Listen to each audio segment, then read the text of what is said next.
La mañana con 8 minutos y tenemos que hablar acerca de un hecho que es noticia a nivel nacional. Estamos hablando del caso de los ítems fantasma en la alcaldía cruceña. Para hablar acerca de este tema y todo lo que ha surgido, nos acompaña esta mañana a través de videollamada Adriana Salvatierra, analista y ex senadora. ¿Cómo está? Muy buenos días. Mariana Dupleich la saluda desde Cochabamba. ¿Cómo está? Muy buenos días. Un placer a través suyo saludar a la audiencia de Red 1 y encantada de estar en su programa. Adriana, después de la detención de Angélica Sosa han surgido diferentes declaraciones que siguen empañando más a otros funcionarios. ¿Qué es lo que está sucediendo ahora en Santa Cruz?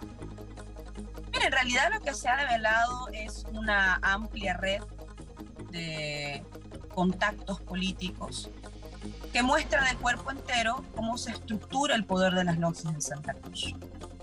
Que no solamente tomó actores por los nombres que vamos descifrando en toda esta trama, actores del gobierno autónomo municipal de Santa Cruz, de la gobernación de Santa Cruz, de cooperativas que guardan relación con los servicios en Santa Cruz, particularmente la cooperativa Zaguapac, miembros del comité cívico, y ahora nos encontramos con que también miembros de la alianza política Creemos, además de que además representan instituciones como la Asociación de Comparsas Carnavaleras de Santa Cruz. Entonces es una amplia red que muestra un entramado de vínculos políticos, los mismos que hace un mes estaban proponiendo federalismo, y que se empieza a construir un caso donde se demuestra que estos vínculos políticos utilizaban los recursos públicos para contratar gente para voteos políticos, para solventar campañas políticas y actividades políticas. En el caso de la señora Angélica Sosa y de la tienda política Creemos, que se denuncia que hubieran utilizado recursos públicos para esa campaña, pero también se demuestra que existe un mecanismo de enriquecimiento ilícito para estos actores políticos. Entonces es una trama muy compleja, es un entramado muy complejo, pero que pone en evidencia todos estos vínculos del poder político y económico en Santa Cruz. Una disputa entre logias que ha sido destapada y que en este momento en el proceso de investigación está en manos del Ministerio Público y de la Justicia.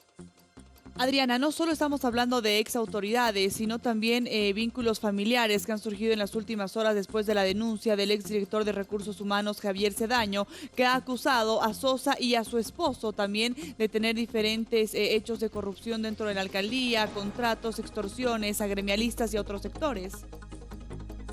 Sí, por eso le digo que es un entramado muy complejo. A ver, por un lado, se vincula. Muchos intentaron en un primer momento de la investigación hacer creer como que esto era solamente un caso de nepotismo o un caso de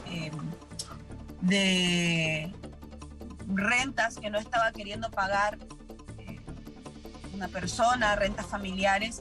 Y después nos damos cuenta que era una trama mucho más grande. Después nos damos cuenta que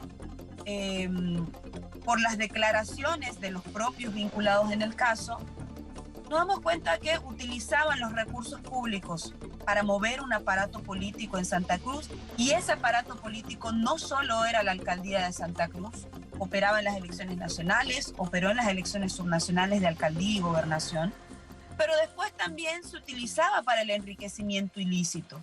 Entonces es muy complejo el caso, empieza a ser destapado, muchos testigos solicitando protección desean hacer una declaración voluntaria para terminar de desentrañar esta red, pero nos encontramos probablemente al frente del caso de corrupción más importante en la historia de Santa Cruz. Adriana, en el caso de Johnny Fernández, cuando trabajaba en el Consejo, ¿tendría conocimiento según las primeras investigaciones? Porque aún no se han dado declaraciones, es más, no se lo ha citado aún a declarar. Sí, el problema es que Johnny Fernández, quien inicialmente realiza la denuncia, ahora se ve involucrado.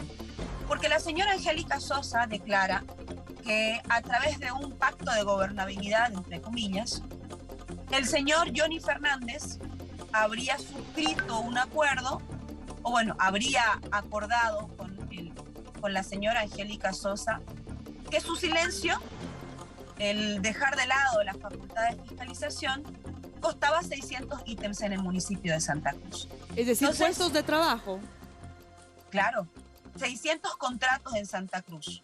Entonces, claro, ahí uno se da cuenta que no es solamente gente que no marcaba o que utilizaban su nombre para cobrar dinero y fomentar ciertas cuentas o para el enriquecimiento ilícito, sino que también había una red de actores políticos que eran parte de este mecanismo y que ingresaban dentro de este mecanismo, y ahí es donde entra el actual alcalde Johnny Fernández. También nos enteramos que este mismo señor Parada, que en este momento se encuentra prófugo, y su hermano, que también se encuentra prófugo en el Brasil, su hermano fue el que estableció vínculos con Saguapac, la cooperativa de aguas más importante en Santa Cruz, pero además el señor Parada, cuando abandona temporalmente sus funciones en la alcaldía de Santa Cruz, pasa a trabajar en el gobierno de la señora Yanine Áñez en la Caja Nacional de Salud. Entonces, por eso se muestra que es una red mucho más compleja, que no acaba en la alcaldía y que los vínculos políticos y económicos de las logias de poder que hoy entran en pugna van a ir siendo progresivamente revelados. Y probablemente la señora Angélica Sosa diga muchísimo más. Y será necesario que exista una investigación profunda, caiga quien caiga. Adriana, ¿tú crees que se está actuando de manera objetiva desde el Ministerio Público?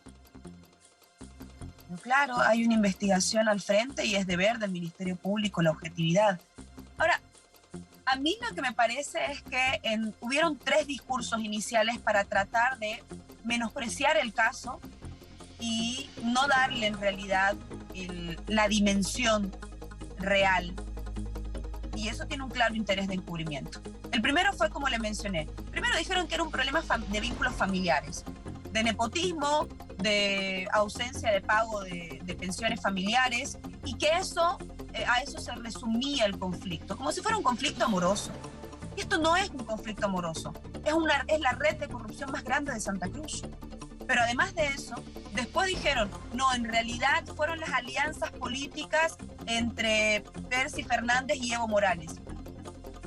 Y Percy Fernández en su momento apoyó a Evo Morales, sí, pero Evo Morales nunca dejó como presidente del partido, de presentar una candidatura propia en Santa Cruz. Nosotros no apoyamos la candidatura de Angélica Sosa, presentamos una candidatura propia como Movimiento al Socialismo, pero quien sí apoyó, respaldó la candidatura de Angélica Sosa fue el señor Luis Fernando Camacho, que le levantó públicamente la mano indicando que existía una alianza política para él en la gobernación y en la alcaldía. Y el tercer argumento hoy empieza a ser la cruceñidad, como si la cruceñidad debería verse agredida, como si el ciudadano común, el cruceño de a pie, el que tiene problemas para pagar las facturas, para llegar a fin de mes, para sostener su trabajo, su emprendimiento, no se sintiera indignado con estos mecanismos de poder con el cual aceitaron una maquinaria de reproducción del poder político y económico del departamento de Santa Cruz y del municipio de Santa Cruz en particular. Entonces, no pueden intentar, en nombre de la cruceñidad, poner un manto de impunidad a todo. Debe existir una investigación seria, responsable, sí, como en todos los casos. Totalmente, Adriana. Ya para finalizar e ir cerrando, ¿tú crees que a raíz de este hecho y de este caso que tú dices que es el más grande de corrupción, se lleven otro tipo de investigaciones para pasadas gestiones, conociendo lo que sucedía en la alcaldía y quizás también en otras instituciones?